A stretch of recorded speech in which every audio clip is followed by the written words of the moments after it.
जीवन में सुख और दुख दोनों जरूरी हैं।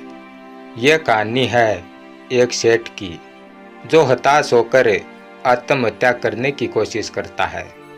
तभी उसे एक संत रोक लेते हैं और उसे जीवन में सुख और दुख दोनों को समान भाव से देखने का ज्ञान देते हैं। आइए अब कहानी शुरू करते हैं। धूप अंधेरी रात में एक व्यक्ति नदी में कूदकर आत्महत्या करने का विचार कर रहा था। वर्षा के दिन थे और नदी पूरे उफान पर थी। आकाश में बादल घिरे हुए थे और रह रहकर बिजली चमक रही थी। वो शख्स काफी धनी व्यक्ति था, लेकिन अचानक हुए घाटे से उसकी सारी संपत्ति चली गई थी।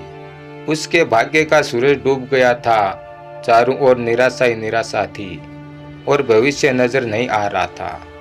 उसे कुछ भी सूझ नहीं रहा था कि क्या करें, तो उसने खुद को समाप्त करने का विचार कर लिया और नदी में कूदने के लिए किनारे पर खड़ा होकर अंतिम बार ईश्वर को याद करने लगा। तभी एक बुजुर्ग साधु ने उसे रोक लिया। बिजली की चमक में उसने देखा कि एक वृद्ध साधु उसे पकड़े हुए हैं। उस साधु ने उससे निराशा का कारण पूछा और किनारे लाकर उसकी सारी कथा सुनी। फिर साधु हंसकर बोले, तो तुम ये स्वीकार करते हो कि पहले तुम सुखी थे? सेठ बोला, हाँ, मेरे भाग्य का सूर्य पहले पूरे प्रकाश में चमक रहा था। सब और मान सम्मान और संपत्ति थी।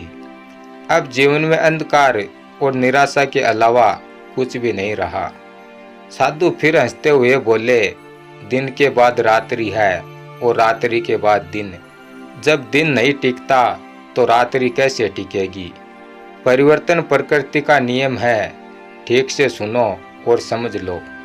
जब तुम्हारे अच्छे दिन हमेशा के लिए नहीं रहे तो बुरे दिन भी नहीं रहेंगे। जो इस सत्य को जान लेता है वो सुख में सुखी नहीं होता और दुख में दुखी नहीं होता। उसका जीवन उस चट्टान की भांति हो जाता है जो वर्षा और धूप में समान ही बनी रहती है। सुख और दुख को जो एक समान समझ लेता है, समझ लो कि उसने स्वयं को जान लिया है। सुख और दुख तो आते जाते रहते हैं, ये प्रकृति की गति है। सोचो, यदि किसी ने जीवन में एक जैसा ही भाव देखा, हमेशा सुख ही सुख देखा, उसे जिस चीज़ की आवश्यकता हुई वह चीज़ उसे पहले ही मिल गई, तो क्या वो कुछ उपहार पाने की खुशी का अनुभव करेगा? दुख न आए तो सुख का क्या स्वाद होता है, यह कोई कैसे जानेगा? इसलिए जीवन में सुख और दुख दोनों जरूरी हैं। जो इस नियम को जान लेता है उसका जीवन बंधनों से मुक्त हो जाता है। धन्यवाद।